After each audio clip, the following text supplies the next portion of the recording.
Students, ఈరోజు మనం RS Agarwal book నుండి మనకి ఈరోజు 71 నుంచి 80 ప్రాబ్లం వరకు మనము ఈరోజు చెప్పుకోదలుచుకున్నాము. అయితే మన యొక్క యూట్యూబ్ ఛానల్ని ఇప్పటి వరకు ఎవరైతే సబ్స్క్రైబ్ చేసుకోలేదో వారందరూ కూడా చేసుకోండి. అదే విధంగా మీ ఫ్రెండ్స్ అందరికీ షేర్ చేయండి, వారి చేత కూడా సబ్స్క్రైబ్ చేసుకునే విధంగా చేయండి.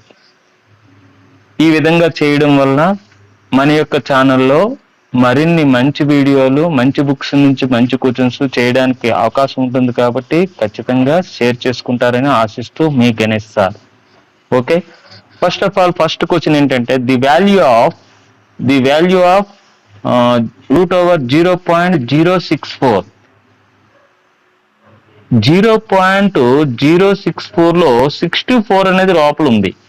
అంటే దీని ఆన్సర్ అనేది 8 కింద వేసి రూట్ లోపల మనకి 3 వాల్యూస్ ఉంటే మనకు రూట్ లోపల 4 డిజిట్స్ తర్వాత ఉంటే 2 డిజిట్స్ తర్వాత ఆన్సర్లో పాయింట్ పెట్టడం జరుగుతుంది. కానీ ఇక్కడ 3 డిజిట్స్ మాత్రమే ఇవ్వడం జరిగింది కాబట్టి అప్పుడు ఏం చేయాలంటే 3 డిజిట్స్ ఇచ్చినప్పుడు మనం దీనిని ఏ విధంగా కంప్లీట్ చేయాలంటే ఫస్ట్ దీనికి ఖచ్చితంగా మనము రూట్ ఓవర్ వర్గమూలం కనుక్కోవాలన్నమాట. ఏ విధంగా కనుక్కోవాలని చూద్దాం. ఇప్పుడు 0.064 ఇంకా జీరోస్ 4 తర్వాత జీరోస్ ఎన్నైనా పెట్టచ్చు. ఇదో జీరో, ఇదొక జీరో. ఎందుకు 3 జీరోలు పెట్టానంటే ఈ రెండు ఒక జత, ఈ రెండు ఒక జత, ఈ రెండు ఒక జత, అంటే పాయింట్ తర్వాత ఉన్నవన్నీ కూడా ఒక్కొక్కటి ఒక్కొక్క పేరు కింద నేను వేశాను. ఇప్పుడు పాయింట్ తర్వాత జీరో కాబట్టి 0 జీరోస్ 0 అని రాస్తాం. మరి ఇక్కడ జీరో గురించి ఆలోచించకుండా పాయింట్ తర్వాత ఉన్న 06 గురించి ఆలోచించండి. అంటే పాయింట్ తర్వాత ఉన్న వాటి గురించి ఆలోచిస్తున్నారు. 0 పాయింట్ వేసాం. వేసిన తర్వాత 6 రావాలంటే 1 1 ఒక్కొక్కటి 1 2 2 4 3 3 9 3 3 9 అనేది ఎక్కువ అవుతుంది కాబట్టి 2 2 4 4 వేయడం జరిగింది. ఇప్పుడు 6లో 4 పోతే 2, ఇక్కడ 2 వేసాం కాబట్టి ఆ 2కి 2 కలిపితే 4. ఈ 40ని ఒకేసారి దించండి. 40 దించాము. ఇక్కడ 5 వేస్తే ఇక్కడ 5 వేయాలి. ఈ 5 చేత ఈ 45ను గుణించాలి. 45 5లు ఎంత అవుతుంది? 5లు 5 5లు 25, 2 5 4 20, 2 22 అంటే 225. ఓకే, ఇప్పుడు తీసివేస్తే 15. 240లోంచి 225 తీసివేస్తే 15. ఇప్పుడు ఈ పేరుని దించండి. ఈ పేరు అంటే 0 0. ఇప్పుడు ఇక్కడ 5 వేసాం కాబట్టి అదే 5ని ఇక్కడ యాడ్ చేయండి. యాడ్ చేసినట్టయితే ఏమవుతుంది మనకి 45కి 5 కలిపితే 50. ఇప్పుడు ఇక్కడ ఏం వేస్తే ఇక్కడ కూడా అదే వేయాలి. ఇక్కడ 1 వేస్తే ఇక్కడ 1 వేస్తాం. అప్పుడు ఏమవుతుంది 501ని 1 చేత గుణకారం చేయాలి. ఇక్కడ 1 వేస్తే ఇక్కడ 1 వేసి అప్పుడు 501 రావడం జరుగుతుంది. కానీ 501 చిన్నది అవుతుంది. మరి 2 వేయండి. అంటే ఇక్కడ 2 వేసినట్టయితే ఇక్కడ 2 వేయాలి. 502 2 2 4 2 0 0 2 5 10. ఇది ఇంకా తక్కువ అవుతుంది. మరి 3 వేయండి. ఇక్కడ 3 వేయండి, ఇక్కడ 3 వేయండి. అంటే 503 ఇంటూ 3 3 3 9 3 0 0 3 5 15. ఇది ఎక్కువ అవుతుంది కాబట్టి ఇది తీసుకోవాలి. ఇక్కడ 2 వేయండి, ఇక్కడ 2 వేయండి. అప్పుడు ఏమవుతుంది 1004 అవుతుంది అన్నమాట. గుణకారం చేస్తే 1004 రావడం జరిగింది. ఇప్పుడు ఇక్కడతో ఆఫ్ చేయండి. ఇప్పుడు ఎంత రావడం జరిగింది? వర్గమూలం విలువ 0.064కి 0.252 రావడం జరిగింది. అంటే ఆప్షన్ సి రైట్ ఆన్సర్ అన్నమాట. ఈ విధంగా మనము చేయాలి. ఇప్పుడు 72 ప్రాబ్లం ఏంటంటే the value of root over 0.16/0.4 అంటే రూట్ ఓవర్ 0.16/0.4 వాల్యూ విలువ ఎంత అని అడిగాడు. Option A 0.02, option B 0.2, option C 0.63, option D ఏది కాదు. ఇప్పుడు ఈ ప్రాబ్లంని ఏ విధంగా చేయాలంటే మనము ఈ ప్రాబ్లంని ఫస్ట్ రూట్ ఓవర్ వేసి 0.16/0.4. ఇప్పుడు ఇది 2 స్థానాల తర్వాత పాయింట్ ఉంది, ఇది 1 స్థానాల తర్వాత పాయింట్ ఉంది కాబట్టి ఈ 2 స్థానాల తర్వాత ఉన్న పాయింట్ పోవాలంటే దీన్ని 100 చేత గుణించాలి, దీన్ని కూడా 100 చేత గుణించాలి. లవాన్ని 100 చేత గుణిస్తే హారాన్ని కూడా 100 చేత గుణించాలి. రూట్ ఓవర్ అప్పుడు ఏమవుతుంది? ఇది 16 అవుతుంది. 0.16ని 100 చేత గుణిస్తే 16 అయింది. మరి దీన్ని 100 చేత గుణించినట్టయితే అప్పుడు ఏమవుతుంది? 40 రావడం జరుగుతుంది. ఇప్పుడు 4 నాలుగులు 4 పదులు అంటే √4/10 రావడం జరిగింది. 4/10 అంటే ఏ విధంగా రాయొచ్చు? √0.4 అని రాయొచ్చు. ఇప్పుడు రూట్ లోపల దీని వాల్యూ √4 వాల్యూ మనకు తెలుసు 2 అని. అప్పుడు 2 స్థానాల తర్వాత పాయింట్ ఉంటే అందులో సగము ఇప్పుడు √0.04 ఉందనుకోండి, అప్పుడు ఏం చేస్తాం? 2 అని రాసి 4కి వర్గమూలం 2 అని రాసి, మరి రూట్ లోపల 2 స్థానాల తర్వాత ఉంది కాబట్టి అందులో సగమైనటువంటి 1 స్థానాల తర్వాత పాయింట్ పెట్టడం జరుగుతుంది. కానీ రూట్ లోపలే 1 స్థానాల తర్వాత పాయింట్ ఉంది, అందులో సగం అంటే హాఫ్ పాయింట్ నిర్ణయించలేము. కాబట్టి దీనికి ఖచ్చితంగా వర్గమూలం అనేది చేయాలి. ఎలా చేయాలి? 0.4 తర్వాత ఎన్ని జీరోలైనా పెట్టవచ్చు, కానీ మనం కనీసం ఒక 2 జీరోలు పెట్టుకొని చేద్దాం. చేసినట్టయితే ఈ 2 ఒక జత, ఈ 2 ఒక జత. ఇప్పుడు ఈ 40ని చూడండి. 40 అనేది ఎక్కడుంది? పాయింట్ తర్వాత ఉంది కాబట్టి పాయింట్ పెట్టేయండి ముందు. ఈ 40కి ఎలా రాయొచ్చు? 5 5 25, 6 6 36, 7 7 49. 7 7 49 అయితే ఎక్కువ అవుతుంది కాబట్టి 6 6 36. ఇప్పుడు మనం అంటే 0.4 వాల్యూ 0.6 అని రావడం జరిగింది. వెంటనే ఆన్సర్ ఇది టిక్ పెట్టేయవచ్చు అనమాట. కరెక్ట్ కంప్లీట్ గా చేసి చూద్దాం. 40లోంచి 36 పోతే 4. ఈ 2 సున్నాలు జతని ఒకేసారి దించాలి. 6కి 6 కలిపితే 12. ఇక్కడ 1 వేస్తే ఇక్కడ 1 వేయాలి. 121 ఒకటి 121 తక్కువ అవుతుంది. ఇక్కడ 2 వేస్తే ఇక్కడ 2 వేయాలి. 122 244 అది తక్కువ అవుతుంది. ఇక్కడ 3 వేస్తే ఇక్కడ 3 వేయాలి. అప్పుడు 123 × 3 3 3 9 3 2 6 3 1 3 అది సరిపోతుంది అనమాట. 3 3 369 తీసివేస్తే ఎంత వస్తుంది?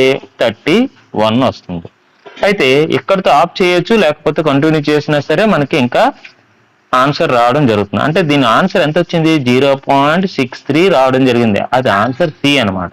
ఓకేనా? ఈ విధంగా మనం ఇప్పుడు మనము the value of 1 + 0.01 / 1 - √0.1 is 0.6, B 1.1, C 1.6, D 1.7 అని రావడం జరిగింది. అయితే దీని వాల్యూ ఎలా కనుక్కోవాలంటే 1 మరి దీని వాల్యూ ఎంత అవుతుంది? 0.01 అంటే ఇది రూట్ లోపల 2 స్థానాల తర్వాత పాయింట్ ఉంది కాబట్టి √1 వాల్యూ 1.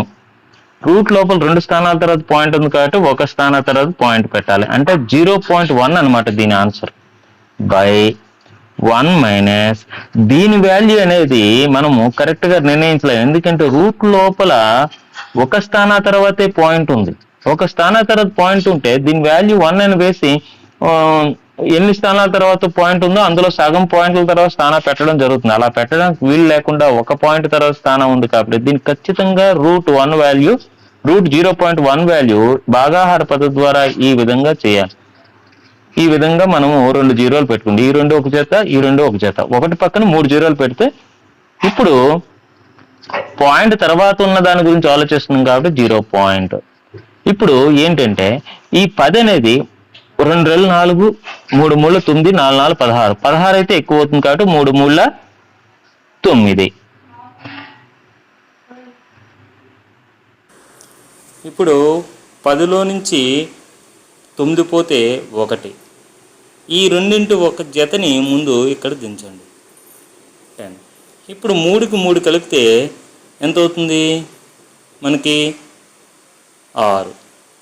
ఇక్కడ 1 వేస్తే ఇక్కడ కూడా 1 వేయాలి. అప్పుడు మనకి ఏమొస్తుంది? ఇక్కడ 1 వేస్తే ఇక్కడ 1 వేయాలి. 1 వేసాం. 60 ఈ 1 చేతి 61 గురించినట్టయితే 61. కింద ఏం మిగిలింది? 39 మిగిలింది. ఇంకా ఈ పక్కన ఇంకో 2 సున్నాలు ఉంటాయి. ఆ 2 జతను కూడా ఇక్కడ పక్కన దించండి. ఇక్కడ 1 వేసాం కాబట్టి 1 కలపండి. అప్పుడు ఏమవుతుంది? 62 అవుతుంది. ఇక్కడ 3 1. ఇక్కడ పక్కనే 5 వేసాం అనుకోండి, ఇక్కడ కూడా 5 వేయాలి. మరి 6 వేసినట్లయితే ఇక్కడ 6 వేయండి. ఇప్పుడు 626ని 6 చేత గుణకారం చేయండి. ఎందుకంటే 6 6 36. అంటే ఈ 3900 సరిపడే విధంగా ఇక్కడ 6 6 వేయడం జరిగింది. 6 6 36 3 6 2 12 3 15, 1 6 6 36, 1 37, 3756 రావడం జరిగింది. అంటే సుమారుగా రూట్ ఓవర్ 0.1 వాల్యూ ఎంత వచ్చింది? 0.316 రావడం జరిగింది. ఈ రెండింటిని యాడ్ చేసినట్టయితే 1.1 బై 1.1 తర్వాత ఇంకో 2 డిజిట్స్ జీరోస్ వేసుకోవచ్చు. ఇప్పుడు 1.000లోంచి 0.316ని తీసివేసినట్టయితే ఏమొస్తుంది? 4, 9లో 1 పోతే 8, ఇక్కడ 9లో తిరిగిపోతే 6, అంటే 0.684 రావడం జరిగింది. ఇప్పుడు ఇక్కడ 3 స్థానాల తర్వాత పాయింట్ ఉంది, ఇక్కడ 3 స్థానాల తర్వాత పాయింట్ ఉంది, కాబట్టి పాయింట్లతో సంబంధం లేకుండా 1100/684 రావడం జరిగింది. మరి 684 చేత మనం 684 చేత 1100ని భాగాహారం చేసినట్టయితే 684 ఒకట్లు 684. ఇప్పుడు 10లో 4 పోతే 6, ఇక్కడ 9లో 8 పోతే 1, ఇక్కడ 10లో 4 పోతే 6 పోతే 4, 0 పెట్టండి, పాయింట్ పెట్టండి. 684 ఎంతలో 6లు పోతుంది. 6 4 24, 2 6 8 48, 2 55, 6 6 36, 5 41. ఇప్పుడు మనకి 10లో 4 పోతే 6, ఇక్కడ 5లో 0 పోతే 5, అంటే ఇది శాసించి రావడం జరిగింది. అంటే మనకు సుమారుగా దీని వాల్యూ ఎంత వచ్చింది? 1.6 రావడం జరిగింది. అంటే ఆప్షన్ సి రైట్ ఆన్సర్ అన్నమాట. ఆ విధంగా మనం కంప్లీట్ చేయాలి. 74th problem. If √5 = 2.36 then the value of 1/√5 is అన్నది. మరి 1/√5ని ఏ విధంగా రాయొచ్చు? దీన్ని అకర్ణీయం చేయాలి. అకర్ణీయం అంటే రేషనలైజేషన్ చేయాలి. ఇక్కడ √5 ఉంది కాబట్టి ఒక √5తో గుణించండి, ఒక √5తో భాగాహారం చేయండి. అప్పుడు ఈ రెండు గుణిస్తే √5, 1 × √5 √5, √5 × √5 అంటే √5² ఆ స్క్వేర్కి రూట్కి పోతే ఏం మిగిలింది? మనకి 5 మిగిలింది అన్నమాట. అంటే √5 × √5 వాల్యూ ఎంత? 5 రావడం జరిగింది. ఇప్పుడు √5 వాల్యూ ఎంత ఇవ్వడం జరిగింది? 2.236 రావడం జరిగింది బై 5. ఈ 5తో డివైడ్ చేయాలి. ఇప్పుడు 5 4 20, అంటే 0.54 20. ఇంకెంత మిగిలింది? ఇంకా 2 మిగిలింది, 2 3, 5 4 20. ఇంకెంత మిగిలింది? 3 6 మిగిలింది. 5 7 35, అంటే మనకి 0.447 అని రావడం జరిగింది. ఇంకా చేయొచ్చు, కంటిన్యూ చేయొచ్చు. అది ఎక్కడుంది? బి ఆప్షన్ కాబట్టి బి ఆప్షన్ రైట్ ఆన్సర్ అన్నమాట. 75th ప్రాబ్లం ఏంటంటే if √24 = 4.899 the value of √8/3 is A option A 0.544, B 1.333, C option C 1.633, option D 2.666. అయితే మనకి √8/3 వాల్యూ అడిగాడు కాబట్టి ఇప్పుడు ఏం చేస్తామంటే √8/√3 అని రాయండి. రాసిన తర్వాత ఇప్పుడు దీన్ని ఎలా చేయొచ్చు అంటే మనము రూట్ ఓవర్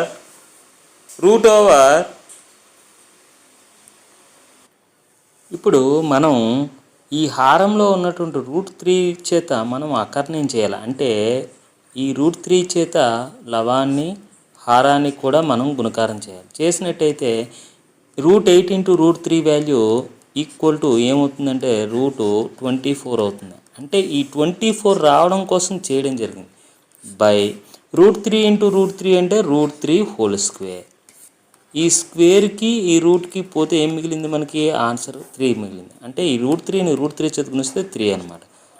ఇప్పుడు √24 వాల్యూ 4.899 బై 3. ఇప్పుడు 3 1 3, ఇంకా 1 8 మిగిలింది, 3 6 18, 3 3 9, 3 3 9, అంటే 1.633 ఆన్సర్ ఎక్కడుంది? ఆప్షన్ సి రైట్ ఆన్సర్ అన్నమాట. 76th ప్రాబ్లం ఏంటంటే ఇఫ్ √6 వాల్యూ అనేది ఇవ్వడం జరిగింది. అంటే √6 వాల్యూ ఎగ్జాక్ట్గా 2.449 అనమాట. Then the value of 3√2/2√3 is option A 0.6122, option B 0.8163, option C 1.223, option D 1.2245. అయితే మనకి √6 వాల్యూ ఇచ్చాడు.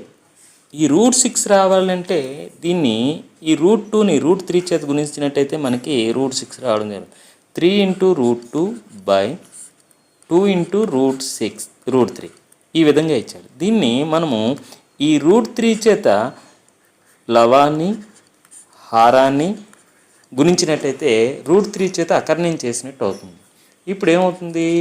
ఈ 3 × √3 × √3 √6 2 × √3 × √3 హోల్ స్క్వేర్ అనమాట. √3 హోల్ స్క్వేర్ అంటే స్క్వేర్కి రూట్కి పోతే 3 మిగిలింది, అంటే 3. ఈ 3కి ఈ 3కి పోయింది, అప్పుడు ఏం మిగిలింది? √6/2 మిగిలింది. √6 వాల్యూ ఎంత ఇచ్చాడు? 2.449 ఇవ్వడం జరిగింది బై 2. 2 1 2, 2 2 4, 2 2 4, 2 4 8, 2 5 10. మనకి 2 చేత దీన్ని భాగించినట్టయితే మనకి ఇది రావడం జరిగింది. అది ఎక్కడుంది? ఆప్షన్ డి ఆన్సర్ రైట్ అనమాట. ఇప్పుడు 77th ప్రాబ్లం ఏంటంటే √5 వాల్యూ 2.236 అని ఇవ్వడం జరిగింది. అయితే √5/2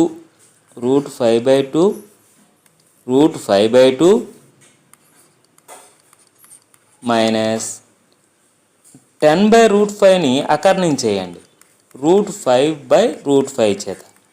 మరి అదేవిధంగా ఈ √125ని ఏ విధంగా రాయొచ్చు? √125ని 25 × 5 కింద రాయండి. ఇప్పుడు √5/2 మైనస్ ఇది 5 × √5 × √5 5. 5ని ఈ 10 చేత భాగించినట్టయితే 2√5 అవుతుంది. ఇది ప్లస్ ఈ 25 బయటకు వస్తే 5 అవుతుంది. అంటే ఇందులో 25లో 2 5లు ఉన్నాయి కాబట్టి ఒక 5 బయటికి ఇంటూ √5. ఈ √5 అలాగ లోపల ఉంటుంది.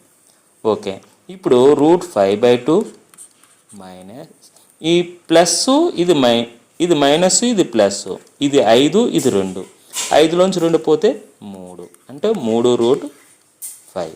ఇప్పుడు √5ని మనం కామన్ తీసినట్టయితే ఇక్కడ 1/2 ప్లస్ ఇక్కడ 3 మిగిలింది. దీన్ని ఎలా రాయొచ్చు? 3 + 1/2ని 3 and 1/2 అని రాయొచ్చు. అంటే 2 3 6, 6కు 1 కలిపితే 7/2 అని రాయొచ్చు అనమాట. అంటే 7/2 ఇంటూ √5. √5 వాల్యూ ఎంత వచ్చింది? 2.236 అనమాట. ఇప్పుడు 2 చేత భాగించండి. 2 1 2 1 2 18 36. అంటే ఇప్పుడు 7 చేత గుణించేయండి. 7 8 56, 5, 7 1 7, 5 12, 1, 7 1 7, 1 8.7. ఇది ఎక్కడ సుమారుగా ఉంది? మనకి 7.826 అనేది దీనికి సుమారుగా ఉంది కాబట్టి అదే ఆన్సర్ అవుతుంది. ఈ విధంగా మనం చేయాలి. ఇక్కడ ఆప్షన్స్లో కూడా ఇది 6. ఓకేనా? ఓకే. 78th ప్రాబ్లం ఏంటంటే ఇఫ్ 2 * 3 = √13 అంటే 2 * 3 అని ఇచ్చి √13 అని ఇవ్వడం జరిగింది. అంటే దీన్ని ఏం చేస్తే మనకి √13 రావడం జరుగుతుంది? ఈ 2ని 3ని యూజ్ చేస్తూ, అంటే 2² అంటే ఎంత? 4, 3² అంటే ఎంత? 9. ఈ 2 యాడ్ చేస్తే 13. అంటే ఈ రూట్ లోపల దీన్ని 2² + 3² కింద రాస్తే √13 రావడం జరిగింది. అదేవిధంగా మనకి ఇక్కడ చూడండి ఇది రూట్ కాదు, ఇది రూట్ కాదు 3 * 4 అంటే ఏంటి? 3 * 4 అంటే దీన్ని 3² + 4² అని రాస్తే 3² అంటే 9, 4² అంటే 16. √9 + 16 25. 25కి రూట్ ఎంత వచ్చింది? 5. ఈ విధంగా 5 అనేది రావడం జరిగింది. మరి అదేవిధంగా ఈ 2 చేసిన విధంగా మనకి ఇది కూడా చేసినట్టయితే ఏమొస్తుందో చూద్దాం. 5 * 12 అంటే ఏంటి? Equal to root over 5 square plus 12 square.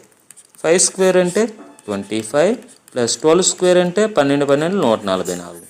ఈ రెండు యాడ్ చేసినట్టయితే 169 రావడం జరుగుతుంది. 169 అంటే రూట్ ఓవర్ 13 ఇంటూ 13, 13 169. కాబట్టి ఆన్సర్ అనేది 13 అవుతుంది అనమాట. 13 ఆన్సర్ ఎక్కడుంది? ఆప్షన్ డి రైట్ ఆన్సర్ అనమాట. ఈ విధంగా మనము చేయాలి. 79th ప్రాబ్లం ఏంటంటే the least perfect square number. Least perfect square number అంటే అతి చిన్న సంపూర్ణ వర్గ సంఖ్య ఏది? ది డివైజిబుల్ బై 3, 4, 5, 6, 8 అంటే ఈ 3 చేత 4 చేత 5 చేత 6 చేత 8 చేత భాగించబడే అతి చిన్న పర్ఫెక్ట్ స్క్వేర్ నెంబర్ అంటే సంపూర్ణ వర్గ సంఖ్య ఏది అన్నాడు. దీన్ని కనుక్కోవాలంటే ముందు మనకి 3, 4, 5, 6, 8కి ఎల్సిఎం కనుక్కోవాలి, కాసాగు కనుక్కోవాలి. ఆ కాసాగు చూడండి, 3 1లు 4 పోదు, 5 పోదు, 3 రెళ్ళు 8 కూడా పోదు. ఓకే, ఇప్పుడు 2 చేత 2 1లు 2 రెళ్ళు 2 5 2 1లు 2 4, మళ్ళా 2 చేత 2 1లు 2 1లు 5 పోదు కాబట్టి అలా దించాలి, 1 2 రెళ్ళు. ఇప్పుడు వీటి యొక్క కాసాగు ఏ విధంగా రావడం జరిగింది? ఎల్సిఎం కాసాగు ఈక్వల్ టు మనకి 2 ఇంటూ 2 ఇంటూ 3 రెళ్ళు వరుసగా రాశాను, ఇంటూ ఈ 3 రాసిన తర్వాత ఇంటూ 5 రాయడం జరిగింది. ఇందులో ఈ కాసాగు అనేది పర్ఫెక్ట్ స్క్వేర్ నెంబర్ అవ్వాలంటే ఇక్కడ ఆల్రెడీ ఈ 2 మాత్రమే పేరు ఉంది, కానీ మిగతా వాటికి పేరు లేదు కాబట్టి ఒక 2 చేత గుణకారం చేయండి. మరి దీనికి పేరు లేదు కాబట్టి ఒక 3 చేత గుణకారం చేయండి. దీనికి పేరు లేదు కాబట్టి ఒక 5 చేత గుణకారం చేయండి. అప్పుడు ఏమవుతుంది? 2 ఇంటూ 2 ఇదొక పేరు, అంటే ఇదొక వర్గ సంఖ్య, ఇంటూ ఈ 2 ఇంటూ ఈ 2 ఇదొక పేరు, ఇంటూ ఈ 3 ఇంటూ ఈ 3 ఇదొక పేరు, ఇంటూ ఇది ఒక పేరు. అంటే ఇప్పుడు ఈ సంఖ్య, ఈ కాసాగు అనే దాన్ని మనము ఈ మొత్తం 2 ఇంటూ 3 ఇంటూ 5 మల్టిప్లికేషన్ చేసినట్టయితే అప్పుడు పర్ఫెక్ట్ స్క్వేర్ నెంబర్ అవుతుంది. కాబట్టి ఇప్పుడు ఇది పర్ఫెక్ట్ స్క్వేర్ అవుతుంది అనమాట. 2 రెళ్ళు 4, 2 రెళ్ళు 4, 4 4 16, 16 వేసాము, ఇంటూ 3 3 9, 9 ఇంటూ 25, 5 5 25, 9 25 225, 16 5 80, 8, 16 రెళ్ళు 32, 32కి 8 కలిపితే 44, 16 రెళ్ళు 32 4 36, 3600 రావడం జరిగింది. పర్ఫెక్ట్ స్క్వేర్ నెంబర్ అవుతుందా లేదా? అవుతుంది. 60 ఇంటూ 60 కింద రాయొచ్చు, అంటే దీన్ని 60 స్క్వేర్ కింద రాయొచ్చు. 60 స్క్వేర్ అనేది perfect square number, 3600 perfect square number అయిందనమాట. అంటే ఆన్సర్ డి ఆన్సర్ రైట్ అనమాట. ఈ విధంగా మనం చేయాలి. Last problem 80th problem. The least perfect square number అంటే లాస్ట్ ప్రాబ్లంలాగే ఇది కూడాను. Which is divisible of each of 21, 36 and 66 is అంటే 21 చేత 36 చేత 66 చేత భాగించబడే అతి చిన్న perfect square number. Perfect square అంటే సంపూర్ణ వర్గ సంఖ్య అనమాట. అది ఏదని ఇందులో మనం చేయాలి. ఇప్పుడు చేయాలంటే ఏం చెప్పాను ఇంతకుముందు చెప్పినట్టు, ఈ 21కి 36కి ఈ 66కి ఎల్సిఎం కనుక్కోవాలి. 21, 36, 66కి కాసాగు కనుక్కోవాలి. ఈ కాసాగు అనేది ఇది 3 చేతి పోతుంది, 3 7, 3 12, 3 22. మళ్ళీ ఇప్పుడు 2 చేతి పోతుంది, 7ని అలాగా ఉంచండి, 2 6, 2 11. ఇప్పుడు 2 చేతి పోతుంది, మళ్ళీ 7, 2 3, 11. ఇప్పుడు ఈ 2 ఒక పేరు కాబట్టి 2 ఇంటూ 2 అని రాశాను. ఓకే, మరి ఇంక ఈ 3కి ఒక పేరు. ఓకే, ఈ 2 కూడా పర్ఫెక్ట్ స్క్వేర్ నెంబర్స్ అవుతాయి, ఎందుకంటే ఇదొక పేరు ఉంది, ఇదొక పేరు ఉంది కాబట్టి. మరి 7కి పేరు లేదు, 11కి పేరు లేదు కాబట్టి అప్పుడు దాన్ని 7 ఇంటూ 7, 7 ఇంటూ 11 కింద రాయండి. ఇది ఎల్సిఎం అవుతుంది. ఈ ఎల్సిఎం అనేది పెర్ఫెక్ట్ స్క్వేర్ నెంబర్ అవుతుందా? కాదు. కాబట్టి పెర్ఫెక్ట్ స్క్వేర్ నెంబర్ చేయాలంటే ఈ రెండు పేరు ఓకే, ఈ రెండు ఓకే, మరి ఈ 3 × 3 కూడా ఒక పేరు ఓకే. ఈ ఎల్సిఎం అనేది పెర్ఫెక్ట్ స్క్వేర్ నెంబర్ కాదు కావడానికి ఈ 7ని ఇంకో 7 చేత మల్టిప్లికేషన్ చేయండి.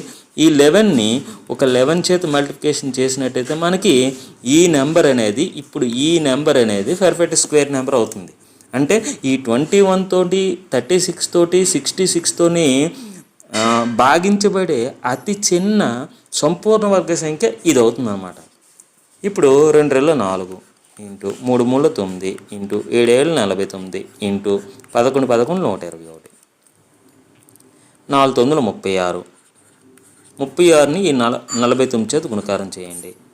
4 × 9 36, 6 × 9 54 అంటే 54 5. ఇప్పుడు 3 × 9 27. ఇప్పుడు దీన్నే మనము డిజిటల్ సమ్ ద్వారా కూడా చేయొచ్చు. ఏ విధంగా చేయొచ్చు అంటే ఇది 4, ఈ 4 × 9 36 ఇంటూ 49 ఇంటూ 1 to 1 చేసినట్టయితే ఈ 3 9 కలిపినట్టయితే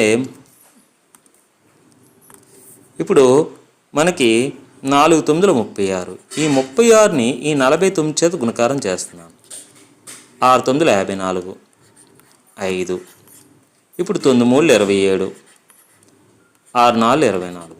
ఇప్పుడు వీటన్నిటిని 16 1 56. 56లో 6ను మాత్రమే వేసాను, ఈ 5ని. ఇప్పుడు 3 × 4 12, 12కి 5 కలిపినట్టయితే 17. అంటే 1700 ఈ మూడింటిని మల్టిప్లికేషన్ చేసినట్టయితే 1764 రావడం జరిగింది. Into 121 into 121. 1తో మల్టిప్లికేషన్ చేస్తే 4 6 7 1. 2తో మల్టిప్లికేషన్ చేస్తే 2 4 8, 2 6 12 1, 2 7 14 1 15 1, 2 1 2 1 3. మళ్ళా మనం ఈ 4 6 7 1 అదే విధంగా వేయాలి. యాడ్ చేయండి. 4 14 1 14 1 13 1 1 11 1 2 213 400 213 444. ఎక్కడ ఉంది 213 444? 213 444. ఇది ఫస్ట్ ఆప్షన్ రైట్ ఆన్సర్. ఇక్కడ 213 444 ఇవ్వలేదు, 444 ఇదే రైట్ ఆన్సర్ అన్నమాట. ఓకేనా? ఈ విధంగా మనము కంప్లీట్ చేయాలి. అయితే మనకి ఇంతవరకు మనకి ఒక 80 ప్రాబ్లమ్స్ చేయడం జరిగింది. ఇంకా మనకి ఈ చాప్టర్ నుంచి మనకి ఇంకా 110 ప్రాబ్లమ్స్, అంటే టోటల్గా ఇంకా 30 ప్రాబ్లమ్స్ ఉన్నాయి. అంటే 3 వీడియోస్ రావడం జరుగుతుంది. కాబట్టి మన యొక్క ఛానల్ని ఇప్పటివరకు ఎవరైతే సబ్స్క్రైబ్ చేసుకోలేదో వారందరూ కూడా సబ్స్క్రైబ్ చేసుకుంటే, అదేవిధంగా మీ ఫ్రెండ్స్ అందరికీ కూడా షేర్ చేయండి. మరిన్ని మంచి వీడియోలు చేయడానికి అవకాశం ఉంటుంది. కాబట్టి ఖచ్చితంగా సబ్స్క్రైబ్ చేసుకుంటారని ఆశిస్తూ మీ గణేష్ సార్.